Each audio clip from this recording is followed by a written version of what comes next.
오늘 하나님께서 사랑으로 우리에게 주시는 말씀은 마가복음입니다. 마가복음 10장 1절부터 16절까지 말씀입니다.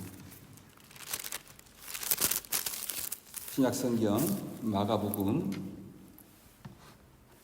10장 1절부터 16절까지 말씀을 함께 봉독하겠습니다. 시작. 예수께서 거기서 떠나 유대 지경과 요단강 건너편으로 가시니 무리가 다시 모여 들거늘 예수께서 다시 전례대로 가르치시더니 바리새인들이 예수께 나와 그를 시험하여 묻되 사람이 아내를 버리는 것이 옳으니까 대답하여 이르시되 모세가 어떻게 너희에게 명하였느냐. 이르되 모세는 이혼 증서를 써주어 버리기를 허락하였나이다. 예수께서 그들에게 이르시되 너희 마음이 완악함으로 말미암아 이 명령을 기록하였거니와 창조 때부터 사람을 남자와 여자로 지으셨으니 이러므로 사람이 그 부모를 떠나서 그 둘이 한 몸이 될지니라. 이러한즉 이제 둘이 아니요 한 몸이니 그러므로 하나님이 짝지어 주신 것을 사람이 나누지 못할지니라 하시더라. 집에서 제자들이 다시 이 일을 물으니 이르시되 누구든지 그 아내를 버리고 다른 데에 장가드는 자는 본처에게 간음을 행함이요 또 아내가 남편을 버리고 다른 데로 시집가면 간음을 행함이니라. 사람들이 예수께서 만져주심을 바라고 어린 아이들을 데리고 오매 제자들이 꾸짖거늘 예수께서 보시고 노하시어 이르시되 어린 아이들이 내게 오는 것을 용납하고 금하지 말라. 하나님의 나라가 이런 자의 것이니라. 내가 진실로 너희에게 이르노니 누구든지 하나님의 나라를 어린 아이와 같이 받들지 않는 자는 결단코 그곳에 들어가지 못하리라 하시고 그 어린 아이들을 안고 그들 위에 안수하시고 축복하시니라. 아멘. 오늘 설교 제목은 결혼, 이혼, 인간의 현실과 하나님의 마음입니다. 유교에서는 가족의 기원을 부모에게서 찾습니다. 자신의 존재의 모든 것이 부모에게서 온다고 가르칩니다. 기독교는 가족의 기원을 부모가 아니라 부부에게서 찾습니다. 창세기를 보면 남자와 여자가 부모를 떠나 한 몸을 이룹니다. 부부로부터 가족이 시작됩니다. 이것이 기독교의 가정관입니다. 위험스럽고 좀 극단적인 질문을 하나 하겠습니다. 남자분들에게 묻습니다. 바다에 빠진 사람이 둘 있습니다. 한 사람은 아내이고 또 한 사람은 어머니입니다. 그런데 한 사람만 건질 수 있습니다. 아내와 어머니 중에서 누구를 건지시겠습니까?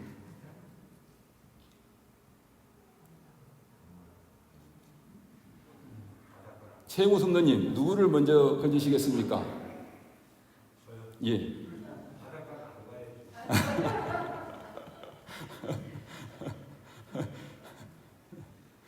기집사님은 누구를 먼저 건지겠습니까? 예? 아내요? 엄마요? 예. 더 제가 이야기를 끄고 가면 좀 곤란해지는 상황이 생기겠네요. 그죠? 예. 유교의 전통을 따르는 사람은 어머니를 건진다고 할 것입니다. 그 이유는 아내는 또 결혼하면 되고 자식을 또 낳으면 된다고 생각하기 때문입니다. 아내 여러분, 남편과 아들이 빠져 있습니다. 누구를 먼저 건지시겠습니까? 기고사님은 누구를 먼저 건지시겠습니까? 앞에 대답이 좀 시원찮아가지고 좀 참 대답이 곤란하시죠. 참 우리 기집사님 눈치 없어요, 그죠? 예. 뭐 김병현 집사, 뭐 우리 김성 집사님이나 홍 집사님은 분명히 그죠 남편을 건질 거예요, 그죠? 예. 저도 아내를 건지겠습니다. 지훈이가 서연이가 시험에 들든지 말든지.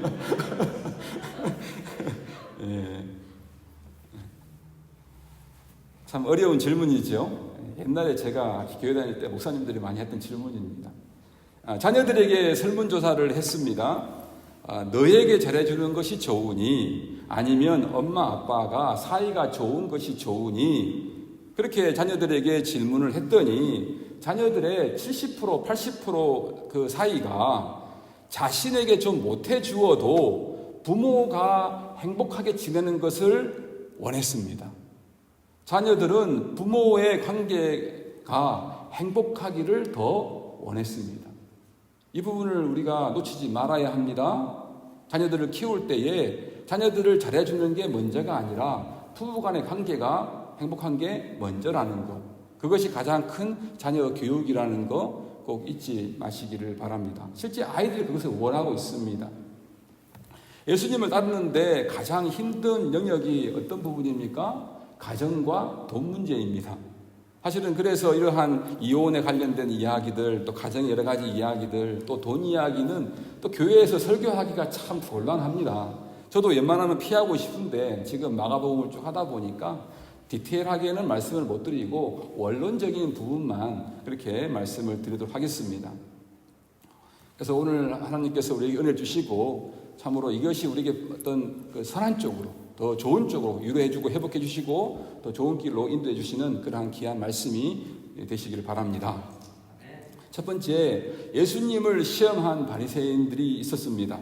우리는 우선 본문의 배경이 되는 장소, 즉 유대 지경과 요단강 건너편은 베레아 지역일 확률이 아주 높습니다.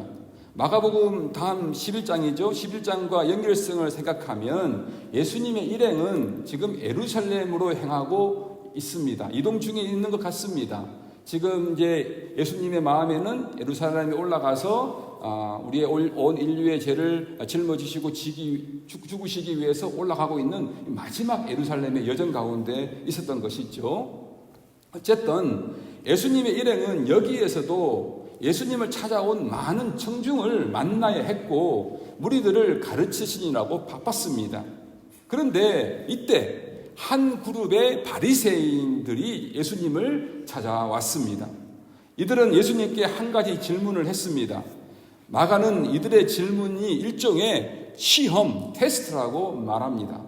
제가 이 설교를 준비하면서 어떤 책을 봤더니 마가가 여기서 사용한 시험이라는 단어를 이렇게 해석해 놓았습니다. 방심하고 있는 사람을 잡다. 방심하고 있는 사람을 잡다라는 게 시험이에요. 바리새인들은 이 질문을 통해서 예수님을 자기들이 원하는 방향으로 몰고 가려는 의도가 분명히 있었다는 것입니다. 바리새인들은 이렇게 물었습니다. 2절에 사람이 아내를 버리는 것이 옳으니까. 바리새인들의 질문이 이혼을 의미하는 것이라면 우리는 자연히 이렇게 물을 수 있습니다. 어째서 남자만 여자를 버릴 권한이 있는가? 여자도 남자를 버릴 수 있지 않는가? 여러 가지 질문이 나올 수가 있으나 그 당시 유대인 사회에서 여성은 이혼할 권리가 없었습니다. 남자들이 살다가 그 여자가 좀 지겹잖아요. 어떠한 핑계를 대가지고 여자를 버렸습니다. 밥을 하다가 밥을 태웠잖아요. 그것도 여자를 버릴 그게 이유가 되었습니다. 밥을 태웠다고 여자를 버려버렸어요. 그 당시 사회가 그런 남성 중심이었고 일방적으로 여자들은 피해를 봐야 됐던 그러한 사회였습니다. 그러나 로마 사회에서는 여성도 이혼할 권리가 있었습니다. 예수님께서 이렇게 대답하셨습니다. 3절, 모세가 어떻게 너희에게 명하였느냐? 예수님은 자신의 의견을 내놓기 전에 바리새인들의 의견을 꺼내기 위해서 이렇게 물어보셨던 것입니다. 바리새인들이 곧 대답을 합니다. 4절에 모세는 이혼 증서를 써주어 버리기를 허락하였나이다. 바리새인들의 대답을 볼 때 그 당시 유대인들은 이미 이혼에 관해서 공부를 했고 그 법도 잘 알고 있었던 것 같습니다. 그런데도 불구하고 그들은 왜 예수님에게 이 질문을 했을까요? 어쨌든 예수님은 바리새인들의 대답을 들으시고 곧장 다시 물으십니다. 5절, 너희 마음이 완악함으로 말미암아 이 명령을 기록하였거니와. 예수님은 어떤 의도로 하나님께서 이러한 법을 만드셨는지는 분명하게 설명하지 않습니다. 하지만 예수님은 이 규례가 제정된 배경, 즉 너희 마음의 완악함을 설명하셨던 것입니다. 바리새인들의 대화가 끝나고 예수님과 제자들이 집으로 돌아왔습니다. 집으로 돌아오자마자 제자들이 바리새인들과의 대화에 관해서 예수님께 다시 질문을 합니다. 왜일까요? 바리새인들은 이혼이 가능합니까? 라고 물었고 예수님은 그럴 수 없다고 말씀하십니다. 그러나 예수님도 바리새인도 공통적으로 전제한 분명한 사실이 있습니다. 그것은 모세가 세운 율법입니다. 율법은 이혼을 가능하다고 말합니다.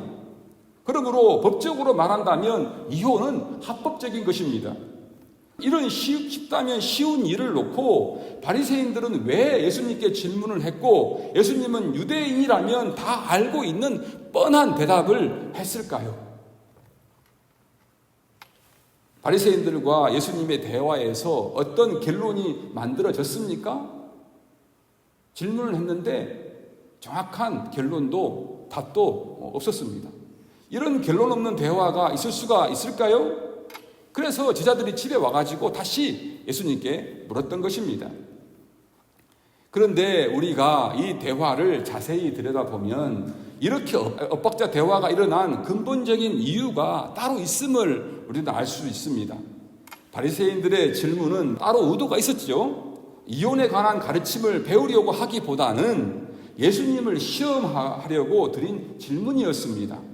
대화를 통해서 예수님께 배우려고 질문한 것이 아니었고 시험에서 어떤 문제를 만들기 위해서 질문을 했던 것입니다. 따라서 우리는 그 시험의 내용이 무엇인가를 생각해야 합니다. 앞에서 말씀드린 것처럼 본문의 배경은 베레아일 가능성이 아주 큽니다. 이 지역은 헤롯 왕, 그 헤롯 왕이 다스리던 지역이었습니다. 그런데 헤롯 왕은 세례 요한의 죽음과 아주 깊은 관련이 있는 그러한 인물입니다. 그는 원래 아내를 버리고 아버지는 같고 어머니가 다른 헤로디아를 아내로 삼았습니다.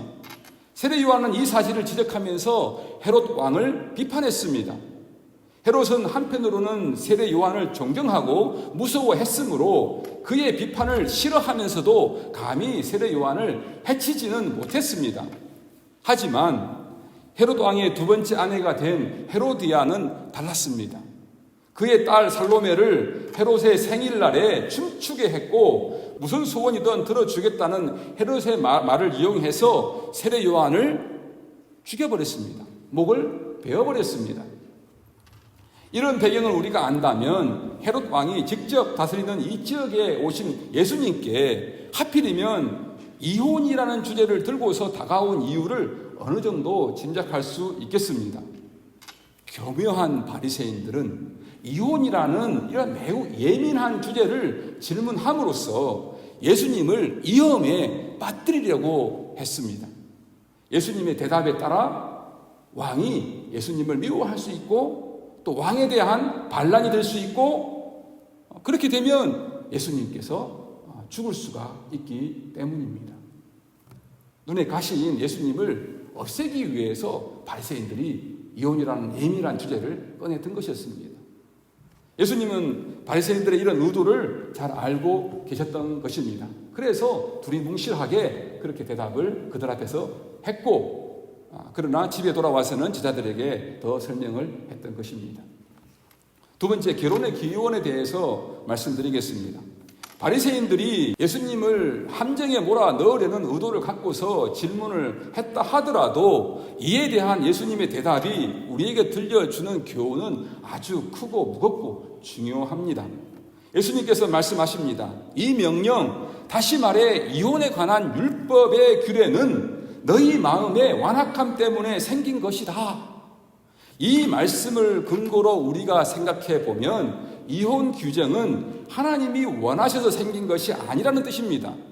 너희 즉 인간이 완악해서 할 수 없이 개정되었다는 것이죠. 말라기 2장 16절을 보면 하나님은 이혼을 미워하십니다. 원하지 않으신다는 뜻입니다. 그럼에도 불구하고 고집센 인간의 그 마음은 그렇게 하겠다고 고집합니다. 이 때문에 하나님께서는 아주 한정적인 조건 아래에서 당신의 뜻을 양보하셨다는 것입니다. 이어서 예수님께서는 당신의 뜻을 본격적으로 다음과 같이 드러내셨습니다. 6절부터 9절까지입니다. 창조 때로부터 사람을 남자와 여자로 지으셨으니 이러므로 사람이 그 부모를 떠나서 그 둘이 한 몸이 될지니라. 이러한즉 이제 둘이 아니요 한 몸이니 그러므로 하나님이 짝지어 주신 것을 사람이 나누지 못할지니라 하시더라. 결혼 예식에 참석하면 우리가 아주 흔하게 듣는 말씀 구절입니다. 그러나 우리는 결혼식장에서 이 귀중한 말씀이 선포되는데도 불구하고 그 말씀을 무겁게 귀담아 듣지 않습니다. 결혼의 즐거움에 빠져서 이 말씀이 그냥 결혼의 그 통과 의례 그런 가운데 하나라고 사람들은 생각을 하기 때문입니다. 하나님께서 세상을 만드셨습니다. 그때 남자와 여자를 만드시고 그들로 하여금 부모를 떠나 하나로 결합하도록 하셨습니다. 예수님께서 전하시는 결혼의 그 기원은 우리에게 결혼에 관해서 아주 심각하게 생각을 하게 합니다. 결혼은 육체적으로나 정신적으로나 준비된 남자와 여자가 서로에 대한 사랑을 확인한 후에 결합하여 가정을 이루는 행위입니다. 그러므로 결혼의 주체는 결혼을 하는 당사자인 남성과 여성입니다. 그러나 성경은 결혼이라는 제도가 하나님께서 제정하신 것이라고 말씀합니다. 하나님의 권위 위에 세워진 것이 결혼이라는 뜻입니다. 하나님께서 결혼하는 사람에게 너는 이 사람하고 결혼해라, 애는 둘 낳으면 좋겠다 등등의 말씀을 하실 권리가 있다는 뜻은 아닙니다.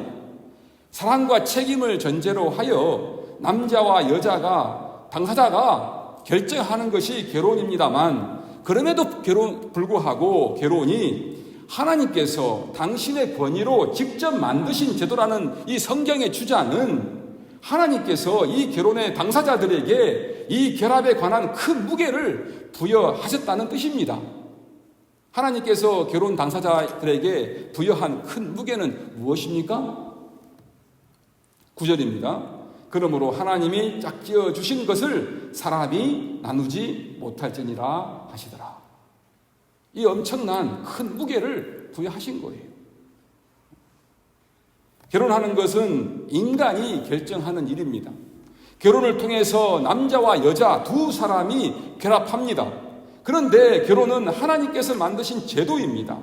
따라서 누구도 이 결합을 임의로 깨뜨리지 못합니다. 왜냐하면 이것은 인간만의 문제가 아니라 하나님의 문제이기도 하기 때문입니다.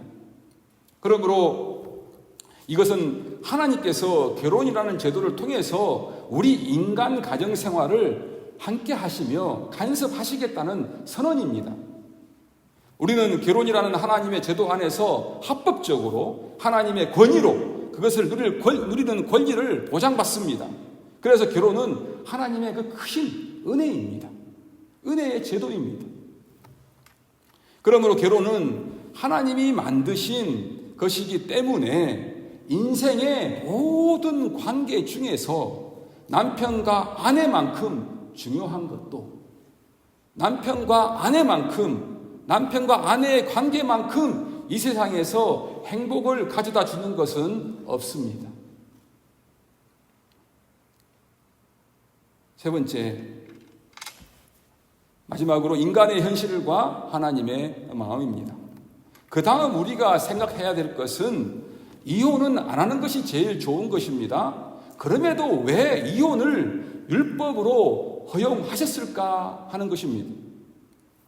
하나님께서는 당신의 백성이 이 땅에서 살아가는 규칙을 제정하실 때에 인간의 그 어쩔 수 없는 한계를 고려하셨습니다. 우리는 이 세상을 살아가는 동안 수많은 일들을 만나고 수많은 일들을 결정합니다. 그 과정에서 수많은 문제들을 경험합니다. 여기에서 우리는 잘못 선택할 수도 있고 실수할 수도 있고 생각이 변할 수도 있습니다. 결정할 때에는 미처 예측하지 못한 일들이 돌발적으로 우리의 삶 가운데 일어날 수도 있습니다. 이로 인해서 우리는 고통을 당하기도 하고 슬퍼하고 후회하며 싸우기도 하고 미워하기도 합니다. 그렇기 때문에 남편과 아내의 관계만큼 인생에서 가장 큰 행복을 가져다 주는 것은 없지만 반대로 불행한 결혼이 이 세상의 그 고통과 슬픔의 원인이기도 합니다. 불행한 결혼만큼 인생에서 그 큰 고통을 주는 것이 없습니다. 하나님께서는 율법을 선포하실 때 우리조차도 감안하지 못한 인간의 그 연약함과 실수와 실패와 고통까지도 미리 예측하셨습니다. 이 지혜와 긍휼 때문에 하나님께서는 당신께서 제정하신 제도에서조차도 그 제도의 기쁨을 누리지 못하는 것뿐만 아니라 그 규례에 신실할 수 없는 우리를 위해서 그 비참한 상황을 모면할 수 있는 길을 마련해 주셨던 것입니다. 우리는 이혼에 관한 예수님의 가르침 가운데에서 우리의 삶의 현장을 바라보시는 그 하나님의 그 마음을 읽어야 합니다. 우리의 삶의 현장 가운데 계시는 실수와 그 고통과 그 눈물 가운데 계시는 그 하나님의 마음을 우리는 읽을 수 있어야 합니다. 하나님은 우리에게 삶의 기쁨을 주기 원하시며 결혼의 시작 단계뿐만 아니라 인생의 곳곳에서 이루어지는 그 삶의 단계, 그 삶의 단계가 있지 않습니까? 삶의 단계에서 여러 가지 제도를 세우심으로써 우리의 그 결정의 안전을 보장하셨습니다. 하나님은 심지어 부족하고 연약한 결정으로 인해 고통하는 단계에서까지도 하나님은 심지어 부족하고 연약한 결정으로 인해 고통하는 단계까지도 우리와 동참하기를 원하셨고 우리의 슬픔과 후회까지 긍휼 어린 배려를 베푸시려고 하십니다. 인생의 모든 관계 중에서 남편과 아내의 관계만큼 가장 존중해야 하고 조심해야 하고 정말 심각하게 다뤄야 할 관계가 없는데 하나님의 형상으로 동등되게 지음받은 인격체인 아내를 버린다는 그 바리새인들의 표현을 볼 때에 사람이 어떻게 물건입니까? 아내가 무슨 재산입니까? 아내를 인격체로 보지 않고 수단으로 보는 것이 너무나 악하지 않습니까? 그 당시 사회적으로 힘이 없는 약한 여성들, 재산과 물건 취급당하며 인격적인 존재로 대우받지 못하는 여성들, 그 약한 여성들을 보호하기 위한 하나님의 그 안타까운 마음을 읽으시기를 바랍니다. 사랑하는 은혜와 평강교회 가족 여러분, 오늘 말씀에서 우리는 예수님의 마음을 읽어내어 우리의 마음이 되게 해야 합니다. 결혼은 하나님이 만드신 제도입니다. 모두가 결혼 관계를 통해 이 세상에서 그 무엇보다 큰 행복을 누리시기를 하나님은 원하십니다. 하나님의 마음이에요. 결혼 제도를 통해서 정말 그 친밀함을 통해서 하나님과 관계하는 것처럼 하나님을 더 깊이 알아가고 하나님과 함께하며 정말 이 세상에서 가장 큰 행복을 누리게 하기 위해서 만드신 그 제도가 바로 결혼입니다. 그렇게 우리가 행복하기를 원하십니다. 그렇게 해서 제도를 만드신 것입니다. 그렇기 때문에 아울러 하나님이 짝지어 주신 것을 나눌 수 없다는 그 무거운 책임을 요구하신다는 것도 잊지 마십시오. 하나님께서 우리가 행복하게 살기를 원하시니까, 그 무거운 그 책임을 요구하시는 거예요. 고생해라, 죽어봐라, 힘들어봐라, 그렇게 하려고 하는 것이 아니라 우리가 정말 행복해지기를 바라는 마음에서, 그렇게 살기를 원하는 마음에서 무거운 책임을 주신다는 겁니다. 그 하나님의 마음을 우리가 읽어내야 합니다. 우리의 마음이 돼야 됩니다.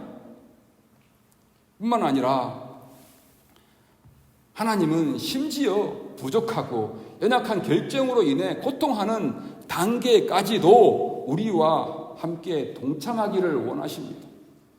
우리 인생의 모든 문제에 하나님은 관심이 많습니다. 결혼을 시작하는 단계에도 하나님은 우리에게 관심이 많지만, 이혼의 그 고통의 문제에서도 주님은 우리에게 관심이 많습니다. 이혼을 하고 고통 가운데 있는 그러한 우리에게 하나님은 관심이 많으시고, 우리와 대화하기를 원하시고, 우리를 더 선하게 이끌어 주시기를 원하십니다. 결혼할 때만 함께 하시는 게 아니고, 이혼을 하고 고통 가운데 있을 때에도 예수님은 함께 하시기 원하신다는 것을, 우리 삶을 돌봐주시기 원하신다는 것을 꼭 기억하시기를 바랍니다. 우리도 예수님의 마음을, 이러한 마음을 헤아려야 합니다. 이 일에 우리가 동참해야 합니다. 먼저 할 수 없이 이혼하게 되는 그러한 그 분들에 대해서 서로 존중하시기 바랍니다. 우리가 살다 보면 할 수 없이 이혼할 수 있는 그러한 상황이 생기잖아요. 왜냐 그러면 우리 인간이 연약하고 부족하지 않아요. 악하잖아요. 우리가 완벽한 사람이 아니잖아요. 얼마 전에 제가 아는 어떤 분이 이런 일이 있었습니다.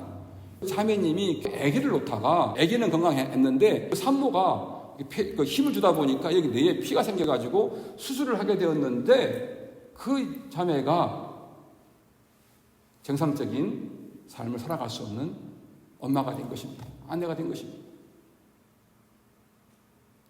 슬픈 일이죠. 처음 들어보죠. 그런데 놀라운 것은, 화가 났던 것은 그 안에 무슨 문제가, 우리가 알지 못하는 큰 어려움이 있겠죠. 그런데 그 남편이 아내에게 이혼을 요구하고 있다고 합니다. 도저히 살기가 너무 힘들다, 그렇게 한다는 거예요. 그 이야기를 들으면서 너무너무 마음이 힘들었습니다. 우리가 인생을 살아가다 보면 예수님은 우리의 삶의 현장 가운데 있잖아요. 정말 우리의 삶이라는 게 너무 넓고 강대해서 우리 가운데 정말 일어나지 않아야 될 일도 많이 일어나고요. 우리가 감당하기 어려운 일들도 사실은 엄청나게 일어나고, 저 사람은 어떤 어려운 일을 당하면 왜 그것을 못하지 하고 말할 수 있는 것들이, 직접 내가 당하면 그 일을 감당하지 못하는 일들이 너무너무 사실 많이 있습니다. 남에 대해서는 쉽게 말할 수 있는데 그 일이 나에게 닥쳐지면 나는 그 일을 감당할 수 없어가지고 더 그 사람보다 그 일을 감당하지 못할 수가 있습니다. 우리가 연약하고 부족하기 때문에 그래요. 그 현장 가운데 우리 주님이 함께 하신다는 거예요.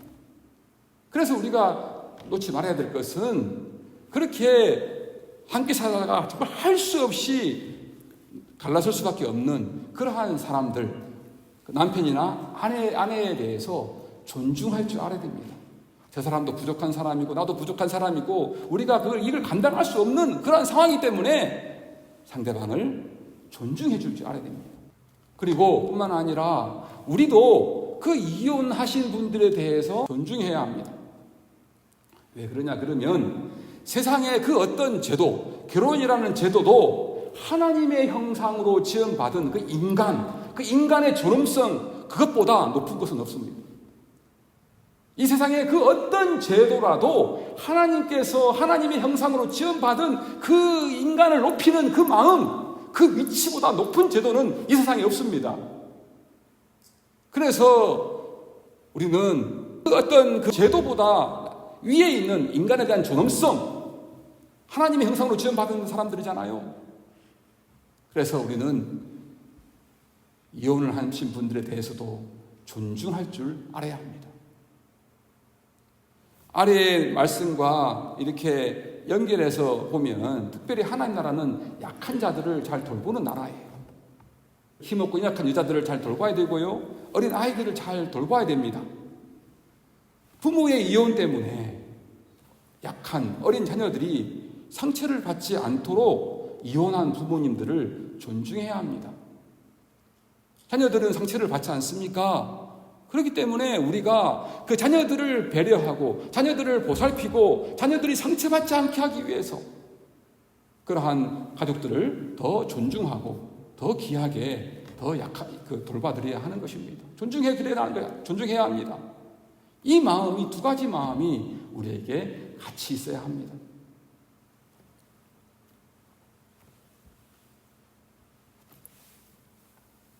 우리 모두 예수님의 이 심정을 깊이 이해하고서 이미 결혼하신 분들은 결혼을 다시 한번 점검하시고 앞으로 결혼을 하실 분들은 미리 준비할 수 있기를 바랍니다.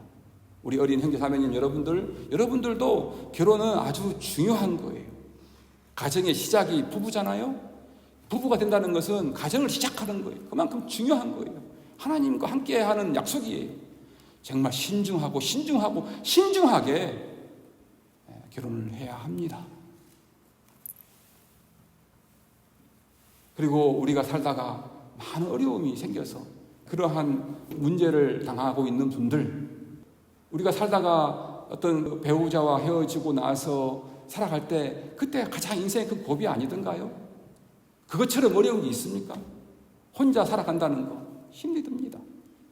이러한 고비, 인생의 어려운 가운데에서도 하나님께서는 우리와 함께 하시고 우리의 고통과 우리의 슬픔과 우리의 아픔에 동참하시면서 그 가운데서도 은혜를 주시고 우리를 이끌어 주시기를 원하신다는 사실을 꼭 붙드시기 바랍니다. 그래서 주님의 인도하심을 잘 받아 나가시는 모두가 되시기를 바랍니다. 기도하겠습니다. 하나님 감사합니다. 오늘 이 말씀을 통해서 우리가 우리 삶을 다시 돌아보고 또 앞으로 어떻게 우리가 살아가야 될지 인도해 주심을 감사드립니다. 이 생명의 말씀을 붙잡고 나아갈 때에 성령께서 함께해 주시며 힘 주시며 지혜 주시며 능력 주셔서 이 말씀이 우리의 삶 가운데 은혜와 사랑으로 능력으로 열매 맺게 하여 주시옵소서. 감사드리옵고 예수님 이름으로 기도합니다. 아멘. 다 일어서시겠습니다. 찬송가 407장 1절과 2절 함께 부르겠습니다.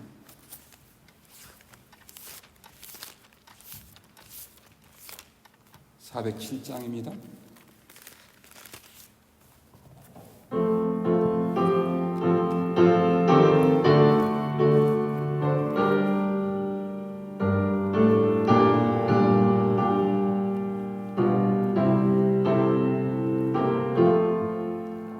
구주와 함께 나 죽었으니 구주와 함께 나 살았도다. 영광의 그날에 이르도록 언제나 주만 바라봅니다. 언제나 주는 날 사랑하사 언제나 새 생명 주시나니 영광의 그날에 이르도록 언제나 주만 바라봅니다. 마음속에 시험을 받을 때와 무거운 근심이 있을 때에 주께서 그때도 같이 하사 언제나 나를 도와주시네.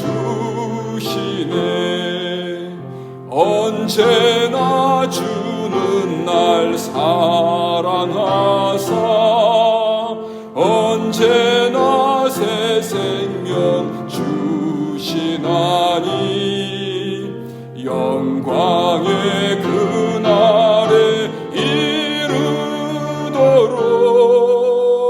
언제나 주만 바라봅니다.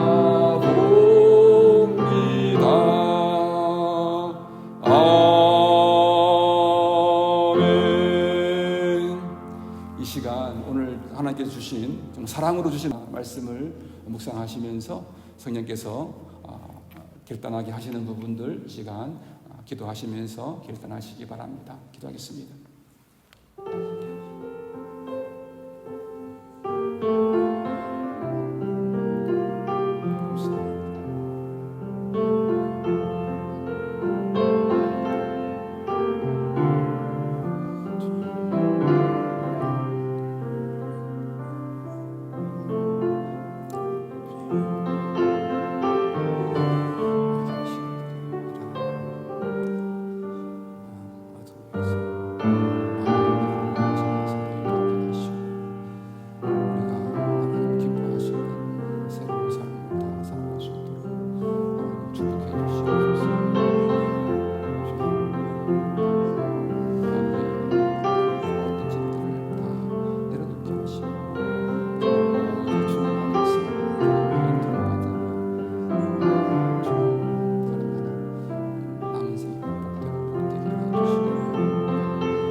하나님 사랑으로 오늘 우리에게 말씀해 주심을 감사드립니다. 우리에게 위로받게 하시고 격려받게 하시고 또 힘을 주시며 또 우리가 새롭게 일어서게 하여 주심을 감사드립니다. 오늘 말씀이 우리의 삶 가운데 복되고 복되게 하사 하나님 뜻이 우리 삶 가운데 이루어지는 우리의 삶이 되게 하여 주옵소서. 우리 교회 식구들 모두가 이 오늘 말씀이 정말 더 아름답게 승화되어서 하나님 보시기에 좋은 선한 열매를 풍성히 맺혀서 드리는 그런 복된 사람들이 다 되게 하옵소서. 감사하며 예수님 이름으로 기도합니다. 아멘.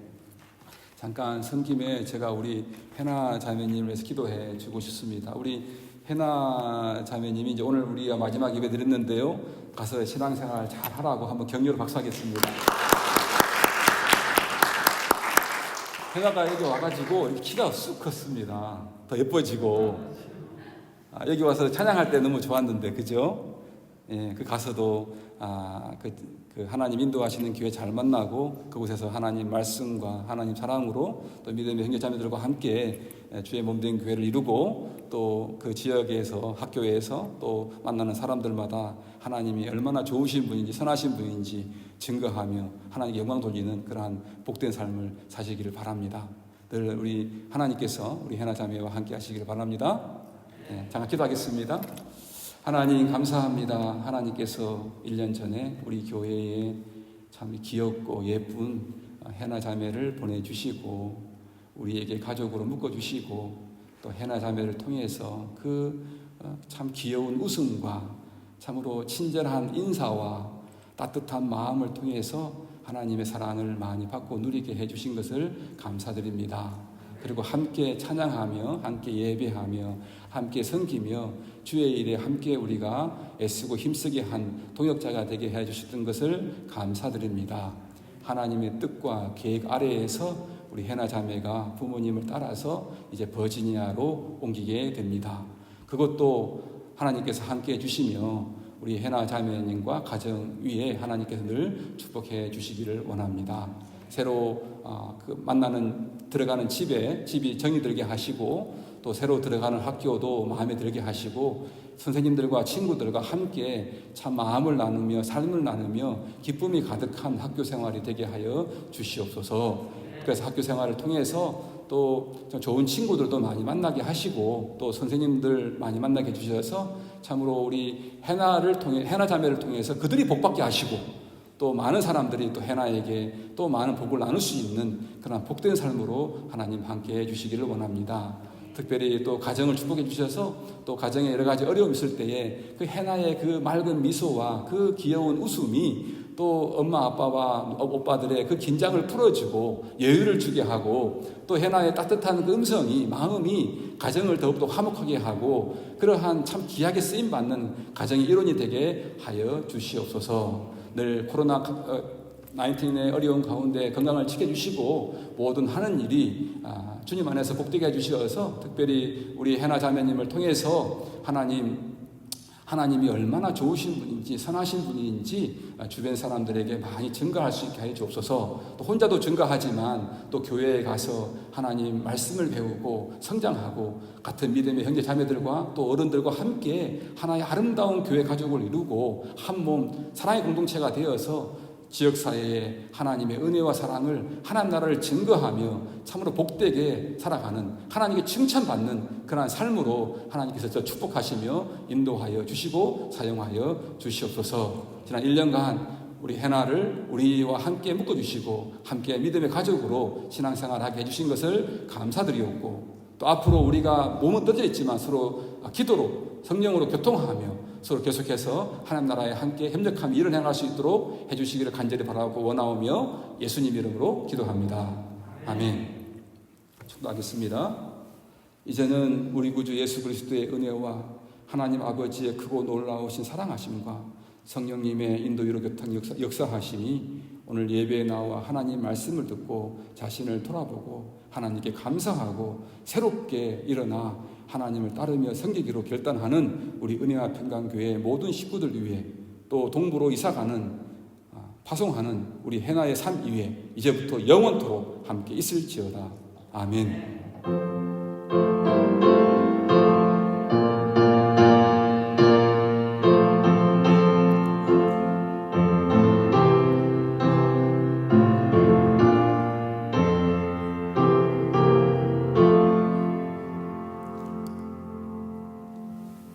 예배를 마쳤습니다. 한 주간 기만에 승리하시기 바랍니다.